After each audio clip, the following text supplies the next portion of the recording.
Namaste students, welcome to Easy Chemistry. In today's class, we are going to discuss very important topic for the competitive exams. That is your Benzene mechanism for nucleophilic aromatic substitution reaction. This is very important topic. I have explained you about nucleophilic aromatic substitution. I have explained you less reactivity of halorine towards nucleophilic aromatic substitution reaction. Now, I am explaining one of important topic that is called Benzene mechanism for nucleophilic aromatic substitution reaction, which is also called as elimination and addition mechanism. It is also called as elimination and addition mechanism. There are two steps in this mechanism. One is called as elimination, another is called as addition. What will happen if you take any chloro-bromobenzene and that reacts with the NaNH2, sodium amide, in presence of basic medium, that is liquid ammonia? Simply this Na plus ion goes to the Cl minus, forms NaCl, and NH2 and minus attacks in place of Cl minus and forms a aniline. This reaction is generally used for the aniline. This reaction takes place at high temperature. ठीक है, चलो इसका mechanism समझते हैं.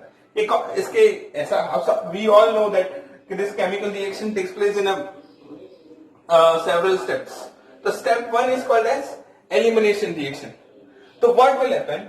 Always remember that if you have that chlorobenzene, ये आपके पास chlorobenzene है, this is called as your alpha hydrogen. इसको कौन सा कार्बन बोलते हैं? इसको alpha hydrogen. This carbon is called as beta hydrogen. Beta carbon, और बीटा कार्बन पे जो हाइड्रोजन प्रेजेंट होगा that is called as beta hydrogen. Okay, यहां पर भी एक बीटा कार्बन प्रेजेंट है, दिस यहां पर भी एक हाइड्रोजन प्रेजेंट होगा that is also called as beta hydrogen. Now always remember this also called as beta hydrogen and ortho hydrogen. Now what will happen? This beta hydrogen is slightly acidic in nature. It means it will easily release H plus ion. Okay, so what will happen here? There will be a formation of C minus and H plus that will react with the NH2 minus. ये NH2 minus कहां से आया? NaNH2 से. तो H plus ion from here reacts with the NH2 minus.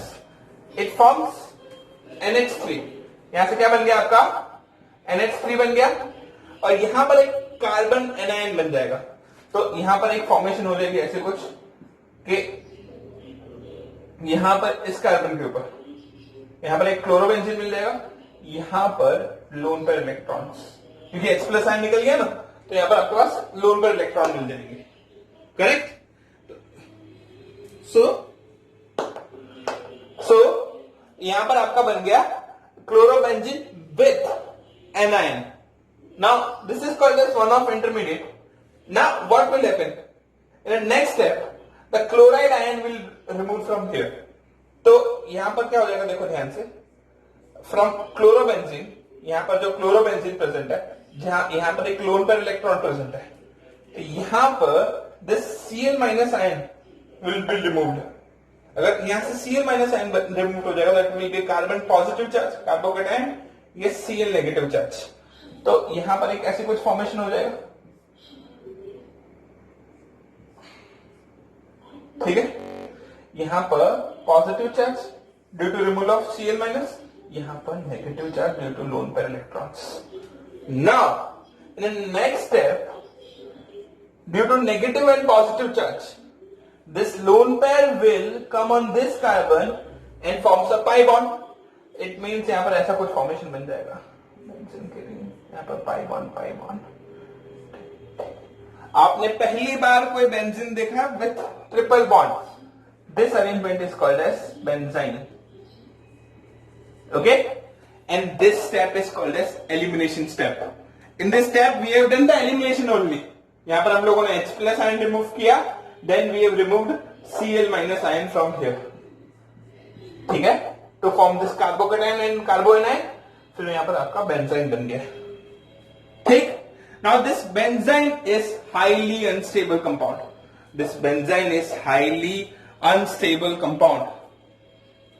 It will undergo addition substitution or addition reaction. तो step 2 लिखेंगे हम लोग यहां पर. Step 2 for this reaction is addition reaction. It means your unstable benzene will undergo addition reaction. So, अगर आपके पास ऐसा कुछ अरेंजमेंट है, this arrangement is called as benzene. अब ध्यान से देखिए, यहां पर जो कार्बन था, इस कार्बन को मैं A बोल देता हूं, इस कार्बन को मैं B बोल देता हूं. Now try to understand. This A carbon पे ही Cl प्रेजेंट था ऑलरेडी और इस B कार्बन पे हाइड्रोजन प्रेजेंट था. अगर NH2 माइनस आयन अटैक करता है फिर से, ठीक है, and it attacks on A carbon. कहां पर अटैक करता है? A कार्बन पे. तो this type of attack called as direct substitution. Direct substitution मतलब डायरेक्ट कहां गया group? In place of chlorine. तो अगर NH2 ग्रुप इस A कार्बन पे अटैक करेगा, ये pi bond will convert go to the B carbon, मतलब वो लोन पेयर की फॉर्म में चले जाएंगे. Now what will happen?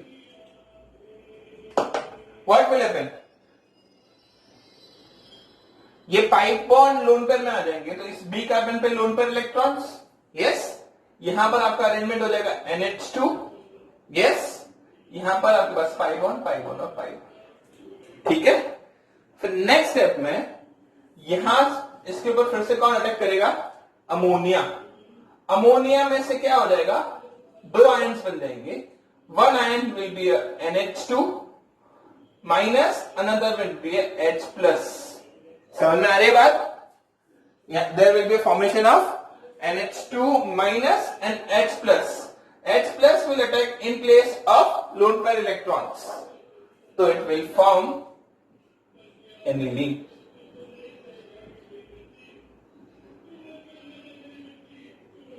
H plus ने lone pair के ऊपर अटैक किया और बाहर का निकल गया NH2 minus. देखो यहां पर NH2 minus से पहले अटैक किया, फिर वापस रिमूव हो गया. This is called as direct substitution. If चलो थोड़ा सा दूसरा अरेंजमेंट भी हो सकता है कि if there is a benzene formation, यहां पर एक बेंजाइन फॉर्मेशन फिर से है. This is called as A carbon, this is B carbon. Now if this NH2 minus attacks on B carbon instead of A carbon, so this attack is called as syn substitution. इसको कहते हैं हम लोग SIM substitution. इस case में क्या हो जाएगा, ध्यान से समझिए. NH2 ने यहां अटैक किया तो लोन पेयर A कार्बन पे चले जाएंगे. वही बात हो गई ना. देखो ध्यान से, यहां पर NH2 अटैक कर जाएगा, यहां पर आपके पास आ जाएंगे लोन पेयर इलेक्ट्रॉन्स. अब लोन पेयर इलेक्ट्रॉन्स के ऊपर कौन अटैक करेगा? NH3. अब NH3 में से H plus ion will attack on this lone pair वाले स्पीशीज पे. तो यहां पर आपके पास बन जाएगा NH2. ठीक है, और बाहर क्या निकल जाएगा? NH2 minus. सो दोनों रिएक्शन में एनिलीन ही बन रहा है. डायरेक्ट सब्स्टिट्यूशन करो या सिम सब्स्टिट्यूशन करो, बन तो एनिलीन ही रहा है, बट एक तरफ डायरेक्ट क्लोरीन की प्लेस पे, दूसरे टाइम क्लोरीन के ऑर्थो पोजीशन पे NH2 अटैक कर रहा है. तो this is called as benzyne mechanism for nucleophilic aromatic substitution. Yes, hope all of you understood. चलो थोड़ा सा एक आध दो एग्जांपल समझाते हैं. अब आप ये ध्यान रखिएगा, फॉर बेंजाइन मैकेनिज्म कंपल्सरी चीज क्या है? एक चीज जो कंपल्सरी है, जो हमेशा होनी चाहिए, that is presence of hydrogen on ortho position. अगर आपके पास हाइड्रोजन नहीं है तो this reaction is not possible. जैसे आपको मैं एक कंपाउंड दे देता हूं, 1 chloro 2 methyl chlorobenzene. 1 chloro 2 methyl benzene. Okay, अगर इसके ऊपर मैं NaNH2 का रिएक्शन करवाता हूं in presence of liquid ammonia, तो मुझे बताएगा रिएक्शन होगा या नहीं होगा? तो मैं बोल रहा हूं रिएक्शन आराम से हो जाएगा. क्यों? देखो, this is your alpha carbon, this is your beta carbon, this is your beta carbon. Or either you can say this is your main carbon, these two are your ortho carbon. अब इस ortho carbon के पास तो hydrogen नहीं है, तो but इस ortho carbon के पास hydrogen भगवान की दया से है. इसका मतलब रिएक्शन हो जाएगी. अगर इस NH2 ने डायरेक्ट क्लोरीन की पोजीशन पर अटैक किया, that is called as direct substitution. तो यहां पर बन जाएगा NH2, यहां पर methyl. This is called as 2-मिथाइल एनिलीन. और सिन अटैक किया या सिन सब्स्टिट्यूशन किया, मतलब ऑर्थो पोजीशन पे अटैक किया NH2 ने, ये वाला सब्स्टिट्यूशन, तो आपका प्रोडक्ट कैसा बन जाएगा देखो ध्यान से. यहां पर बन जाएगा 3-मिथाइल एनिलीन. सही बोल रहा हूं ना? हाँ, 3-मिथाइल. दिस इज 1, 2 और 3. This called as meta methyl aniline और 3-मिथाइल aniline. Hope all of you are understanding. अगर मैं कोई ऐसा कंपाउंड ले लेता हूं, यहां पर ब्रोमीन ग्रुप लगा देता हूं, यहां पर मिथाइल ग्रुप लगा देता हूं, यहां पर OCH3 ग्रुप लगा देता हूं. अगर आप इसका नाम लिखना चाहते हैं तो 1, 2 और 3 है ना. तो ये क्या हो जाएगा? 1-मिथॉक्सी, 2-ब्रोमो, 3-मिथाइल बेंजीन.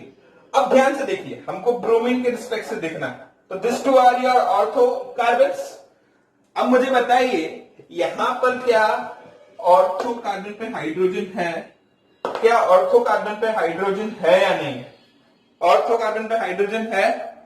आप ध्यान से देखेंगे तो both ortho carbon do not have hydrogen. मतलब बेंजाइन फॉर्मेशन यहां पर पॉसिबल नहीं. तो we will say there will be a no reaction. There is a no nucleophilic aromatic substitution reaction. ठीक है. Hope all of you are getting benzene mechanism and their examples. Thank you very much for watching. If you understand everything, please like, share and subscribe to my YouTube channel.